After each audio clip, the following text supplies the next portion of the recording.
వంటెవరు చేశారబ్బా? బాబుగారు చేస్తే ఇన్ని రకాల కూరలు చెయ్యరే అని తనలో తానే అనుకుంటూ గిన్నెలు కడుగుతుంది కమల. కడగడం అయిపోగానే కాఫీ పెడుతుంటే ఆమె ఫోన్ రింగ్ అవుతుంది. స్క్రీన్ వైపు చూసిన ఆమెకు ఒక నెంబర్ కనిపిస్తుంది. ఆ నెంబర్ చూడగానే ఆమె ముఖం పైన చిన్న నవ్వు చిగురిస్తుంది. ఒక చేతితో స్టవ్ ఆన్ చేస్తూ ఇంకో చేతితో కాల్ లిఫ్ట్ చేస్తూ హలో అంటుంది. అటువైపు నుండి ఒక అబ్బాయి వాయిస్ చాలా మత్తుగా వినిపిస్తుంది.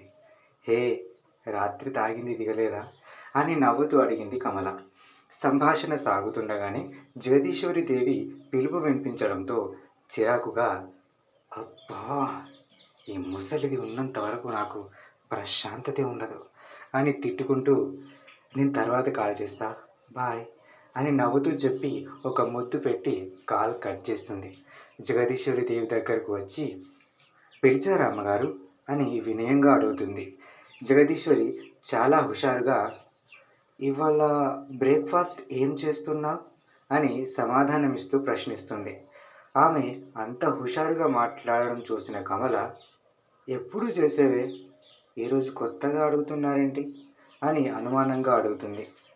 ఏమీ లేదు, ఈరోజు బ్రేక్ఫాస్ట్ ఏం చేస్తావంటే అంటూ ఏం టిఫిన్ చేయాలో ఆర్డర్ వేస్తుంది జగదీశ్వరి. సరే అనుకుంటూ అక్కడి నుండి వంటగది వైపు నడుస్తుంది. కమల ఈ క్షణం కమల మనసు పరిపరి విధాలుగా ఆలోచించసాగింది. అసలు ఏం జరిగింది? ఎప్పుడూ లేనిది ఈ ఆర్డర్స్ ఏంటబ్బా అని తనలో తానే అనుకుంటూ ఉంటుంది. డైనింగ్ టేబుల్ ముందు కూర్చున్న ముగ్గురికి టిఫిన్ వడ్డిస్తుంది కమల. తింటూనే, కమల, ఏంటి వంట? వంట ఎలా చేయాలో మాలిక దగ్గర నేర్చుకో అని అంటుంది జగదీశ్వరి. కమల వింతగా ఆమె వైపు చూస్తుంటే, అవును కమల, నిన్న నైట్ మాలిక చేసిన వంట నువ్వు గనక తింటే వావ్ అనకుండా ఉండలేవు తెలుసా అని జగదీశ్వరితో ఏకీభవిస్తాడు ధనుష్. వాళ్ళ మాటలు వినగానే ఆమె కన్నుల్లో అసూయ పురుడు పోసుకుంటుంది. కొంచెం కోపంతో, ఈ మార్పుకి కారణం ఆ మాలిక అన్నమాట. రావడంతో నన్ను ఆరాలు తీసింది. ఎప్పుడు నా వంటకి వంకలు పెట్టేలా చేసింది. దీన్ని ఇలానే వదిలేస్తే ఏదో ఒకరోజు నా కాలికి ముళ్ళై గుచ్చుకుంటుంది. తొందరగా ఏదో ఒకటి చేయాలి అని మనసులో పథకాలు ఆలోచిస్తుంది కమల. ఇంతలో హేమంత్ తన గంభీరమైన స్వరంతో, చేతి వంటే కాదు, చేతలు కూడా బాగుండాలి నానమ్మ. జస్ట్ వంట మంచిగుంటేనే మంచివారు అయిపోరు, వ్యక్తిత్వం కూడా బాగుండాలి అని అంటాడు. అతను ఆ మాటలు ఎందుకు అన్నాడో అక్కడున్న ఎవరికీ అర్థం కాలేదు. కానీ కమలకి మాత్రం ఆ మాటల పుణ్యమా అని ఒక మంచి ఐడియా తట్టింది. ధనుష్ వైపు చూస్తూ, మాలిక, నిన్ను ఎలా ఇరికిస్తాను చూడు అని మనసులో అనుకుంటుంది. కొంచెం అయోమయంగా, కానీ ఇక్కడ మాలిక వ్యక్తిత్వం ఎందుకు వచ్చిందిరా? ఆమె ఎలాంటిదో నీకు తెలుసు, గ్రానికి తెలుసు అని మాలికను సపోర్ట్ చేస్తాడు ధనుష్. హేమంత్ తలను కొద్దిగా ఆడిస్తూ, ఇప్పటికీ తెలుసు, ఇంకా తెలియాల్సి ఉంది అని ఆగిపోయి జగదీశ్వరి దేవి వైపు చూస్తూ, అది సరే, ఇంకా రాలేదా ఏంటి మీ మేడం అని వ్యంగ్యంగా అంటాడు. రాదు అని జగదీశ్వరి దేవి మాట పూర్తి చేసేలోపే, రాదా? కానీ ఎందుకు గ్రాని అని ఆశ్చర్యంగా ఆందోళనగా అడుగుతాడు ధనుష్.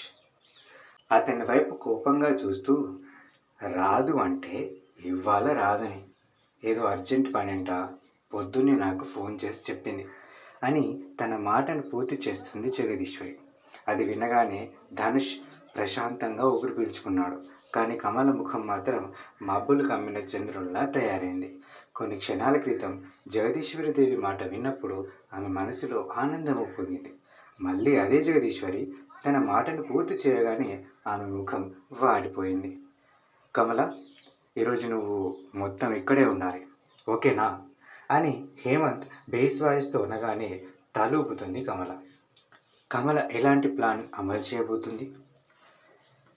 నందిని, బయటకు రా, టిఫిన్ తినవా అని డోర్ కొడుతూ ప్రశాంతంగా అడిగింది మాలిక. అటువైపు నుండి ఏ జవాబు రాలేదు. మళ్ళీ పిలిచింది. No answer. అసలు ఏమైంది చెప్పు? నువ్వు అలా ఉంటే నేను చూడలేను. నిన్నటి నుంచి మొత్తుకుంటున్నా. ఒకసారి బయటకు వచ్చి అసలు ఏం జరిగిందో చెప్పు. చెప్తేనే కదా నీ ప్రాబ్లం ఏంటో నాకు తెలిసేది అని ప్రాధేయపడుతుంది మాలిక. నందిని దగ్గర నుండి జవాబు రాదు, కానీ మాలిక ఫోన్ రింగ్ అవుతుంది. కానీ మాలిక లిఫ్ట్ చేయడం కాదు కదా, కనీసం చేసేది ఎవరో కూడా చూడదు. ఆ ఫోన్ మళ్ళీ మోగుతుంది. ఈసారి చిరాకుగా ఎవరు వీళ్ళు అని అనుకుంటూ ఫోన్ వైపు పోతుంది. స్క్రీన్ పైన డిస్ప్లే అవుతున్న అన్నోన్ నెంబర్ని చూస్తూ హలో ఎవరు అని ప్రశ్నిస్తుంది మాలిక. అటువైపు నుండి కొంచెం కోపం కలిసిన స్వరం వినిపిస్తుంది. నేను నందిని వాళ్ళ కాలేజ్ ప్రిన్సిపల్ని మాట్లాడుతున్నా అని గంభీరంగా అంటాడు. ఆ మాట వినగానే మాలిక కూడా మర్యాదగా చెప్పండి సార్ అని అంటుంది. అతను కోపంగా ఏంటండి చెప్పేది? అసలు మీ చెల్లి ఏం చేసిందో తెలుసా? ఆమె చేసిన పని వల్ల ఆమె పరువుతో పాటు మా కాలేజ్ పరువు కూడా గంగలో కలిసింది అని అంటాడు. కాలేజ్ ప్రిన్సిపల్ ఫోన్ చేస్తాడంటే ఏదో పెద్ద మ్యాటరే జరిగి ఉంటుందని మాలికకు అర్థమైంది. అసలు ఏమైంది సార్ అని కంగారుగా అడుగుతుంది. అతను కోపంగా కాలేజీలో జరిగిన విషయం వివరించాక కొంచెం మీ చెల్లికి కూడా హద్దుల్లో ఉండమని చెప్పండి, లేకపోతే నాశనం అయ్యేది ఆమె జీవితమే అని మాలిక జవాబు కూడా వినకుండానే కాల్ కట్ చేస్తాడు. కాల్ కట్ అయిన వెంటనే మాలిక వాట్సాప్కి ఒక వీడియో లింక్ వస్తుంది. దాన్ని ఓపెన్ చేయగానే అది సోషల్ మీడియాలోకి తీసుకెళ్తుంది. దాని కింద కామెంట్స్ చూడగానే గాడ్ అనే మాట మాలిక నోటి నుండి చాలా బాధగా బయటకు వస్తుంది.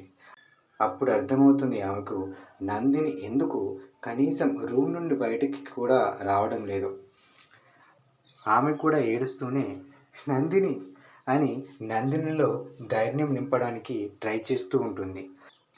ఇంతలో వాళ్ళ ఇంటి తలుపు ఎవరో కొట్టినట్టుగా అనిపించడంతో అటువైపు చూస్తుంది. కంటి నుండి కారిన కన్నీటిని తుడుచుకుంటూ డోర్ తీస్తుంది మాలిక. డోర్ తీయగానే తన ఎదురుగా నిలబడి ఉన్న వ్యక్తిని చూసి ఆశ్చర్యపోతుంది.